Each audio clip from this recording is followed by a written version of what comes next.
Hi guys, film floor में आप सभी का बहुत स्वागत है दोस्तों। फाइनली धुरंधर का सेकेंड हाफ भी मैंने देख लिया। धुरंधर द रिवेंज का सेकेंड हाफ, फर्स्ट हाफ जो था 1 आवर 49 मिनट्स का था, लेकिन सेकेंड हाफ की अगर मैं बात करूँ 2 आवर्स 8 मिनट का था। यानी टोटल अगर फिल्म की अगर मैं बात करूँ तो 3 घंटे 55 मिनट की फिल्म थी। फर्स्ट हाफ में जो चीज़ें थी मैंने बता दिया क्या था, किस पेस में ये जो फिल्म है स्टार्ट हुई, कितना ब्रूटैलिटी के साथ कितनी इंटेंसिटी के साथ, मतलब विजुअली लग रहा था यार। और Ranveer Singh as an actor यार आंखों से बात कर रहे थे, जब बात कर रहे तो बात कर रहे थे, चुप भी थे तो भी बात कर रहे थे आंखों से। इनफैक्ट अपने फेशियल एक्सप्रेशन से उनके बाल भी बोल रहे थे, उनकी दाढ़ी भी बोल रही थी, उनका एक्शन भी बोल रहा था, हर चीज़ बोल रहा था।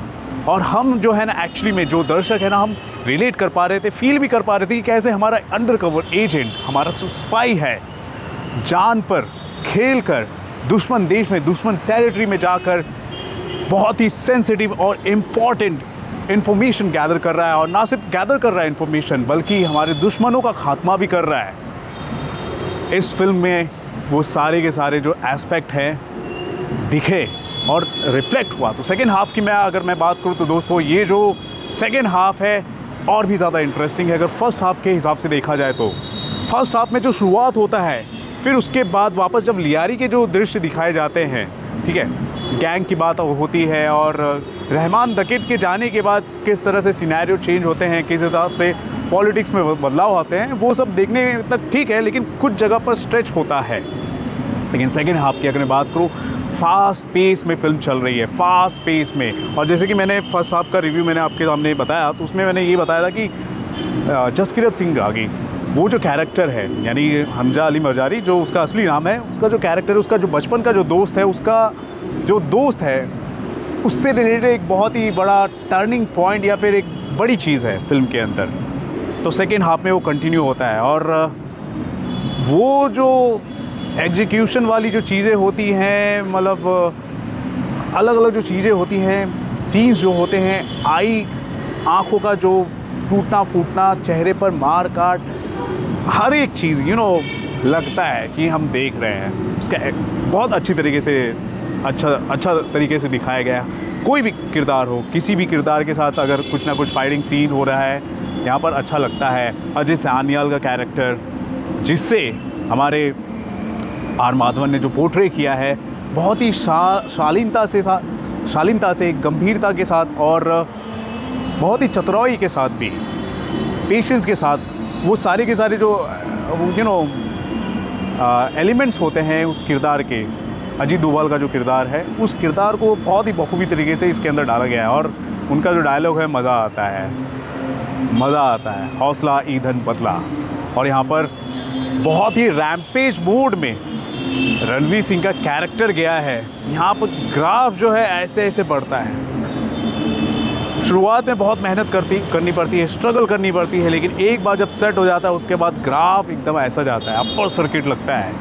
रणवीर सिंह का कैरेक्टर यहाँ पर वो है और ख़तरनाक है। और जितने भी कैरेक्टर और भी जो कैरेक्टर्स हैं उनका भी काम अच्छा है, जैसे कि जावेद खनानी का कैरेक्टर हो या फिर संजय दत्त का कैरेक्टर हो, एसपीएस लम्बाला, और भी बहुत सारे कैरेक्टर हैं। स्पेशल मेंशन मैं करना चाहूँगा, मतलब देखो हम सभी जो है ना रियल लाइफ में, अभी दाऊद इब्राहिम जो इंडिया का सबसे बड़ा टॉप मोस्ट वांटेड जो दुश्मन है, वो क्या कर रहा है, कैसा है, उसका स्टेट ऑफ माइंड कैसा है, या फिर उसकी मौजूदा कंडीशन कैसी है, हम रियल में नहीं देख पाते। लेकिन इस फिल्म में एक हिसाब से उसको दिखाने की कोशिश की गई है और बहुत ही इंटरेस्टिंग दृश्य होता है, वो सीन होता है। फर्स्ट हाफ में दिखा दिया जाता है, लेकिन सेकेंड हाफ में जब आप आते हो वहाँ पर भी दिखाया जाता है। तकरीबन 3 बार दाऊद के जो है ना दृश्य सामने आते हैं, और जब भी आते हैं वो लम्हा, वो मंज़र, वो सिनेरियो, वो जो सिचुएशन होता है इंटरेस्टिंग होता है। और बीच बीच में कभी कभार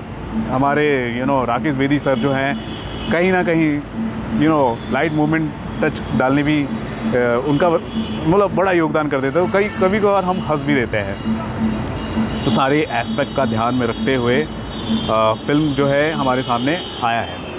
तो हैट्स ऑफ आदित्य धर, जिस हिसाब से उन्होंने डायरेक्शन किया है, लाजवाब डायरेक्शन किया है। और फिल्म रिलीज़ होने से पहले उन्होंने कहा था कि इसको देखो, एंजॉय करो, आपने बहुत सारा प्यार दिया, लेकिन इसका जो स्पॉइलर है आप देने की कोशिश मत करना, रिक्वेस्ट किया था। ऑफ कोर्स स्पॉइलर नहीं देना है हम सभी को, ठीक है। स्पॉइलर मैं इसलिए थोड़ा ऊपरी परत के हिसाब से मैं फ़िल्म के बारे में बताने की कोशिश कर रहा हूँ, ना कि डीप डाउन जाकर, या फिर जब हम रिव्यू भी करते हैं ना कुछ चीज़ें पता चल जाती है। और स्ट्रिक्ट हिदायत है हमारे फैंस की कि यार इस फिल्म के बारे में कुछ ज़्यादा बताना मत, रिव्यू में ही कुछ ज़्यादा बताना मत। चाहे लोग रिव्यू देखें या ना देखें, फिल्म देखने के लिए जाएंगे, हाँ, लेकिन उनका असेसमेंट को लेकर या फिर एनालिसिस को लेकर इंटरेस्ट बना रहता है, तो वो मैं शेयर करने की कोशिश कर रहा हूँ आपके सामने। तो यहाँ पर मैं आपको बता दूँ, ये जो फिल्म है आपको देखनी चाहिए। कोई भी आपको इधर उधर की चीज़ें आपको देखनी नहीं है, तो आप देखने के लिए जाएंगे तो आप एंजॉय करेंगे। बहुत सारे लोगों का ऐसा फीडबैक है, यार हम लगातार फिल्म को देखने के लिए जाएंगे, मंडे तक देखने के लिए जाएंगे। अच्छी बात है यार, गुड। इस तरह की सिनेमा होनी चाहिए, और पूरी तरह से लगता है कि हम सिनेमा देख रहे हैं, पूरी तरह से लगता है। अक्षय खन्ना की कमी तो खल रही थी, कमी खल रही थी, मुझे ऐसा लगा। लेकिन जिस हिसाब से प्लॉट लाइन है, सिचुएशन है,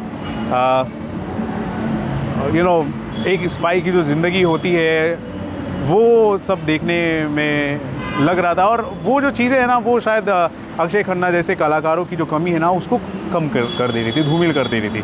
सबसे बड़ी बात ये भी थी कि इस फिल्म के अंदर ना आपको बहुत सारे ट्विस्ट एंड टर्न दिखाई देंगे जगह जगह पर। अगर एक सिचुएशन है, एक सीन है, उस पर बात चल रही है, वो ख़त्म हो गया, फिर एक नया चीज़ चालू हो जाता है, फिर नया चालू होता है। वो ट्विस्ट एंड टर्न्स देखने में अच्छा लगता है, और साथ ही साथ इमोशन भी इंटैक्ट है उसके अंदर, एक्शन भी है, स्ट्रैटेजी भी है, ख़तरा भी है, हर चीज़ है। और यही वजह है कि आप फिल्म के साथ है ना ग्लूड रहते हो, चिपके रहते हो। आप फ़ोन का नोटिफिकेशन आप नहीं चेक कर सकते। अगर मैं थोड़ा सा ऐसे कर रहा हूँ, इम्पॉर्टेंट कुछ ना कुछ दृश्य, कुछ ना कुछ चीज़ आपसे मिस हो सकती है। वो चीज़ था, वो इस फिल्म के अंदर था। तो ये जो चीज़ है फिल्म की कामयाबी है, मतलब कामयाब फिल्म मैं कह सकता हूँ इसको।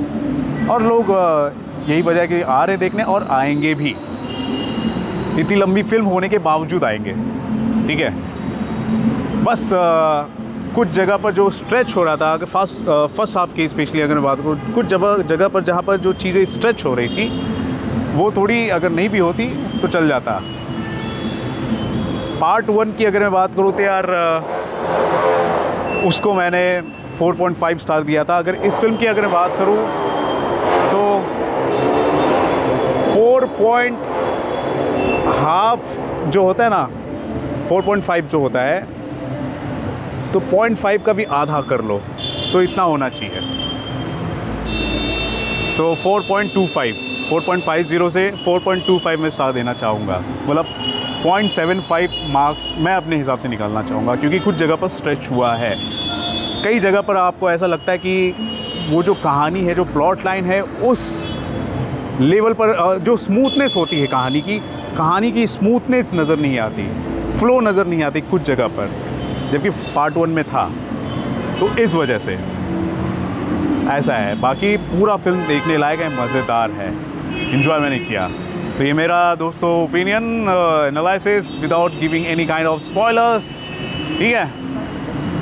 मज़ेदार है। और मैं आपको बता दूं, जैसे हम मार्वल की फिल्में देखते हैं, जैसे हम डीसी की फिल्में देखते हैं, उन फिल्मों के अंदर आप जब एंड क्रेडिट सीन्स आप देखते हो, या फिर कुछ ना कुछ सीन अब अगर आप देख रहे हो, तो उस सीन में कोई ना कोई ऐसी पॉइंट्स होती है जो किसी ना किसी एक यूनिवर्स वाली फिल्म के साथ कनेक्टेड रहती है। इस फिल्म के अंदर भी है। अगर आप उरी आपने देखा होगा, या फिर आर्टिकल 370 आपने देखा होगा, या फिर आप धुरंधर पार्ट 1 या फिर अभी रिवेंज आप देख रहे हो, तो कहीं ना कहीं कोई ना कोई सीन है ना, क्या पता आने वाली किसी दूसरी फिल्म के साथ इंटरकनेक्टेड हो, रिलेटेड हो।